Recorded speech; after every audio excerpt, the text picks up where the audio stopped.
નમસ્કાર મિત્રો.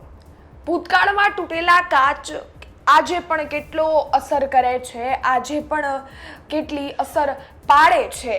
આમ આદમી પાર્ટીમાંથી કયા કયા નેતાઓએ ભૂતકાળમાં રાજીનામું આપ્યું છે એની વાત કરીશું, અને તેમજ એ રાજીનામા આપ્યા બાદ આમ આદમી પાર્ટી છે એને હજી પણ કેટલી ખામી મહેસૂસ થઈ રહી છે. એ નેતાઓ ગયા, એ લોકો, એ કાર્યકર્તાઓ આમ આદમી પાર્ટી છોડી ત્યારબાદ આમ આદમી પાર્ટીમાં અને એ વિસ્તારમાં એ લોકો જે પણ વિસ્તાર સાથે સંકળાયેલા હતા અને જે પણ લોકો સાથે સંકળાયેલા હતા એ વિસ્તારમાં એ લોકો વચ્ચે આમ આદમી પાર્ટી છે એને કેટલો ડેન્ટ પડ્યો છે, અને તેમજ ભૂતકાળમાં વસ્તુઓ થયેલી હાલની તારીખમાં પણ કેટલી અસર કરી શકે છે. આ બધી જ વસ્તુઓને લઈ વાત કરીશું.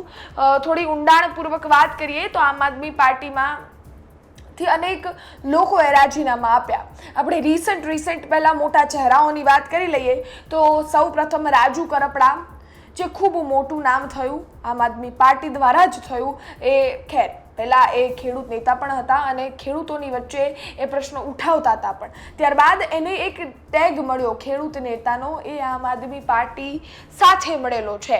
કારણ કે જે પણ એને વસ્તુઓ કરી, આ કડદાકાંડ લઈ લો કે કોઈ પણ વસ્તુઓ લઈ લો, એ આમ આદમી પાર્ટીના બેનરની નીચે રહીને કરી છે.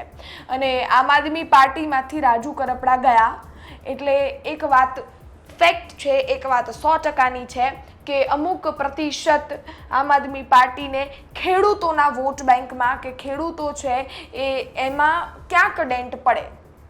એક સ્વાભાવિક વસ્તુ છે. રાજુ કરપડાનો ખેડૂતો એ વર્ગ છે અને એ વર્ગ એને ચાહતો હોય, અને એ કોઈ ખોટી વાત પણ નથી. તમે તમારા માટે બોલતા હોય, સરકાર સામે સામા પવને ચાલતા હોય, એને ચાહો, એને સમર્થન આપો, એ વસ્તુ કોઈ ખોટી પણ નથી. અને રાજુ કરપડા છે એને એટલે જ ખેડૂતો છે એ ક્યાંક સહયોગ પણ કરતા હતા. પરંતુ રાજુ કરપડાએ આમ આદમી પાર્ટી છોડી કર્યું તો એ જ જે કરવાનું હતું, ભારતીય જનતા પાર્ટીમાં ગયા છે. હાલ તો જિલ્લા પંચાયત પણ લડી રહ્યા છે અને હવે જોવું રહ્યું આવતીકાલે પરિણામ શું આવે છે. બીજી વસ્તુ આનાથી આમ આદમી પાર્ટીને ડેન્ટ એ પડે કે ચોટીલા જે એમનો વિસ્તાર છે એમાં આમ આદમી પાર્ટી પાસે હવે કોઈ ચહેરો નથી. કારણ કે આમ આદમી પાર્ટી હવે કોઈ ચહેરો ઊભો કરવા જાય તો પણ એ ખૂબ સમય લઈ લે.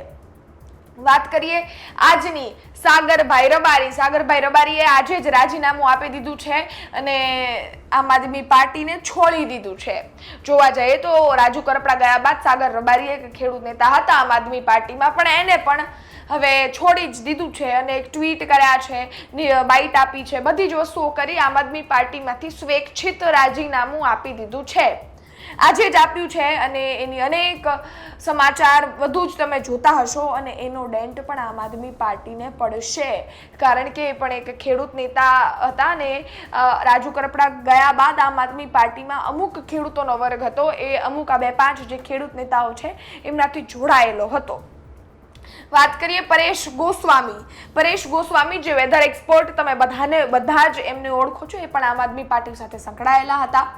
એમને પણ 2 દિવસ પહેલા રાજકોટમાં પ્રેસ કરી અને આમ આદમી પાર્ટીમાંથી રાજીનામું આપી દીધું. આમ આદમી પાર્ટીમાંથી આટલા બધા મજબૂત નેતાઓ, આટલા બધા કડક પાયાના નેતાઓએ રાજીનામું આપ્યું એટલે આમ આદમી પાર્ટીને ચોક્કસથી ડેન્ટ તો ખરા જ. કારણ કે નેતાઓ ગ્રાઉન્ડ પર જતા હોય, લોકોની વચ્ચે જતા હોય, એ લોકો નેતાઓ સાથે જોડાયેલા હોય અને એ નેતાઓ પાર્ટી સાથે જોડાયેલા હોતા હોય છે. એટલે હવે નેતાઓ જો ખડશે જશે તો સીધી ઇફેક્ટ પાર્ટીમાં તો ચોક્કસથી પડવી રહી જ. આની સાથે જ અમુક એવા નેતાઓ છે જે ખૂબ ગ્રાઉન્ડના નેતાઓ હતા ને એને ખૂબ મહેનત પણ કરી હતી અને સાથે જ એ મહેનત જ કદાચ આમ આદમી પાર્ટી માટે ખરી સાબિત થઈ હતી. અને એનું બેસ્ટ એક્ઝામ્પલ સુરત છે.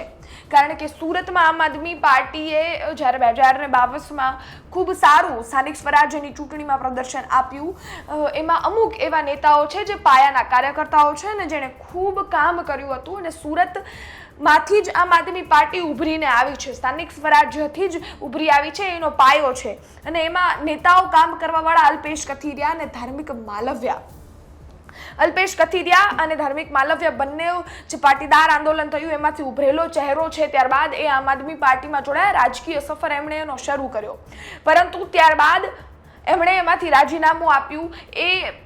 એ સમય દરમિયાન જ્યારે એ આમ આદમી પાર્ટી સાથે જોડાયેલા હતા ત્યારે એણે સુરતમાં ખૂબ મહેનત કરી હતી. આમ આદમી પાર્ટીનો ઉદય જ એમણે સુરતથી થયો હતો અને ત્યાં એમનો ખૂબ મોટો ફાળો પણ રહ્યો હતો. પરંતુ એ બંને નેતા અલ્પેશ કથિરિયા અને ધાર્મિક માલવ્યા બંને હાલ ભારતીય જનતા પાર્ટી સાથે જોડાઈ ગયા છે અને સુરતમાં બમણી મહેનત કરી રહ્યા છે કે આમ આદમી પાર્ટી ન આવે, ભારતીય જનતા પાર્ટી ત્યાં આવે. અને અમે હમણાં આ બધું જ કવરેજ કરવા ગયા ત્યારે અમારી ટીમે બંને સાથે વાત કરી હતી. એક તો ચૂંટણી લડી રહ્યા છે ને બીજા એ ચૂંટણી જીતાડવાનો પ્રયત્ન પણ કરી રહ્યા છે. ધાર્મિક માલવ્યા છે એ એક કાર્યકર્તા તરીકે હાલ કામ કરી રહ્યા છે અને સુરતમાં પાયો ભારતીય જનતા પાર્ટીનો મજબૂતાઈથી લડે અને તેમજ ભારતીય જનતા પાર્ટીને સુરતમાં કોઈ ડેન્ટ ન પડે એવો પ્રયત્ન આ બધા જ ગ્રાઉન્ડના અધિકારીઓ, ગ્રાઉન્ડના કર્મચારીઓ કરી રહ્યા છે. હવે હું તમને આ એટલે કહી રહી છું કારણ કે આ બંને ચહેરા પાટીદાર સમાજના છે અને પાટીદાર સમાજ એક ખૂબ મોટો વર્ગ છે જેની વોટ બેંક ખૂબ કહીને ફેરફાર કરાવી શકે છે. હવે આ બંને નેતા આમ આદમી પાર્ટી છોડીને ભારતીય જનતા પાર્ટીમાં ગયા છે એટલે એ સમાજના વોટ બેંક કદાચ ખડી હોય આમ આદમી પાર્ટીને એ પણ ડેન્ટ તો ખરા જ.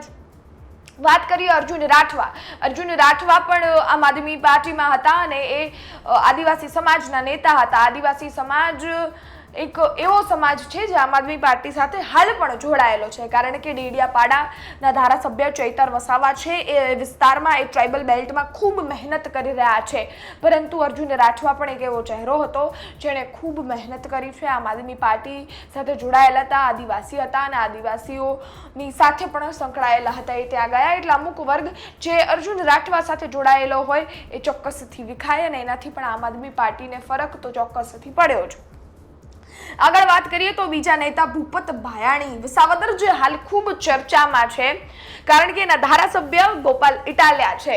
ગોપાલ ઇટાલિયા વિસાવદરના ધારાસભ્ય તો છે જ, આમ આદમી પાર્ટીના નેતા પણ છે અને એવો સવાલ પણ આપણને ઘણીવાર થાય કે આમ આદમી પાર્ટી છે ગોપાલ ઇટાલિયાના મગજથી ચાલે છે, એવા અનેક ક્વેશ્ચન લોકો પણ કરતા હોય છે. લોકોમાં પણ એવો સવાલ છે કે માસ્ટર માઇન્ડ શું ગોપાલ ઇટાલિયા છે કારણ કે ગોપાલ ઇટાલિયા આમ તો સુરતના રહેવાસી છે પરંતુ વિસાવદરમાં જ્યારે પણ બાય ઇલેક્શન થયું ત્યારે એ ત્યાંથી જીત્યા. 2027માં હવે શું આવી શકે તો બાદનો પ્રશ્ન છે પરંતુ એ વિસાવદરમાં છે અને એક એ ધારાસભ્ય બન્યા બાદ એક લાઈન ખૂબ વાયરલ થઈ, વિસાવદરવાળી થશે.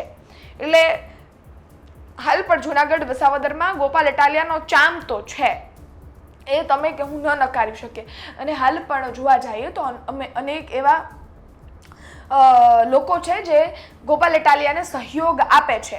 અને ભૂપત ભાયાણીની વાત કરીએ, ભૂપત ભાયાણી પણ આમ આદમી પાર્ટી સાથે જ જોડાયેલા હતા અને વિસાવદરમાંથી લડ્યા પણ હતા, જીત્યા પણ હતા અને સાથે જ એમને આમ આદમી પાર્ટીમાંથી રાજીનામું આપી હાલ તો હવે એ ભેસાણની જિલ્લા પંચાયત લડી રહ્યા છે.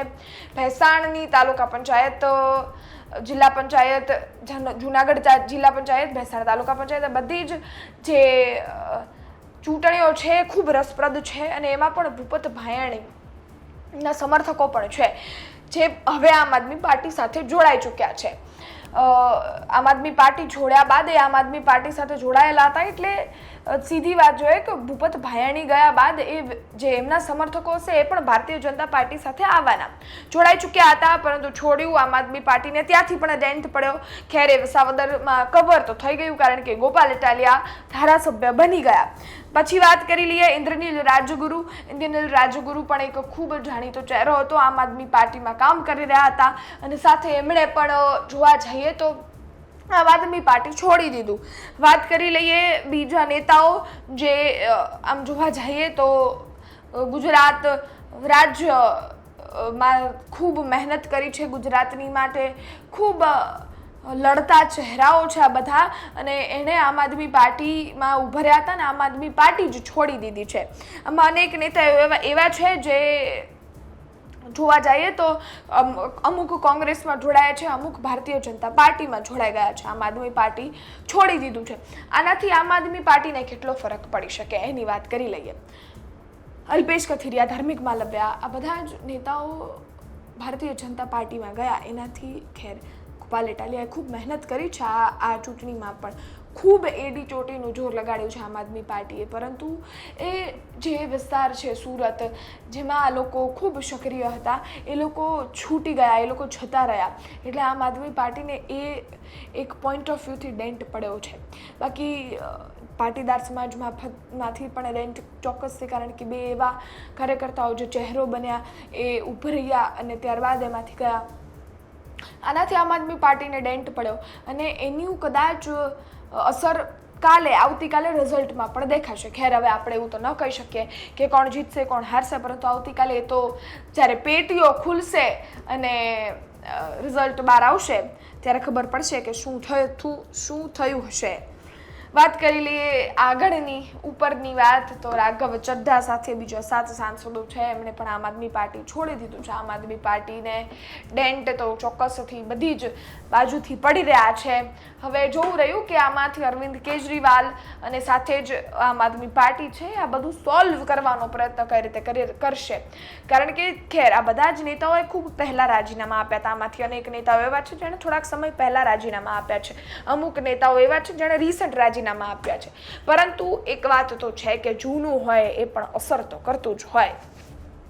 એટલે જ તો મેં ન કહ્યું કે ભૂતકાળના તૂટેલા કાચ કેટલા પણ હજી અસર કરે છે, એની પણ વાત કરી લઈએ. અને કયા કયા નેતાઓ વંડી ટપ્યા છે એની પણ આપણે વાત કરી. હવે આ બધા જ નેતાઓ વંડી ટપ્યા છે, એનાથી તમારો શું અભિપ્રાય છે?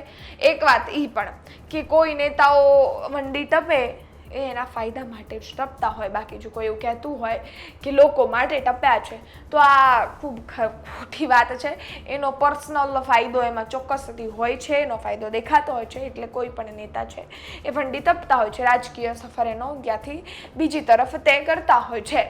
હવે આ બધી જ વસ્તુઓને લઈ તમારું શું માનવું છે કોમેન્ટ ચોક્કસથી કરજો. આ નેતાઓને લઈને પણ તમારું શું માનવું છે એ પણ કોમેન્ટથી કરજો. બાકી આવતીકાલેના પરિણામ ની તમે રાહ જોઈ રહ્યા છો, હું પણ રાહ જોઈ રહી છું. આવતીકાલે સવારથી જ ગુજરાત તક તમારી પાસે આ બધી જ વસ્તુઓ પહોંચાડવાનો પ્રયત્ન કરીશે, એટલે સહયોગ આપજો. ગુજરાત તક જોતા રહેજો. સબસ્ક્રાઈબ ન કરી હોય ચેનલ તો સબસ્ક્રાઈબ કરજો. ઇન્સ્ટાગ્રામ ફેસબુક પર જોઈ રહ્યા છો ફોલો કરજો. ફરી મળીશું. ધન્યવાદ.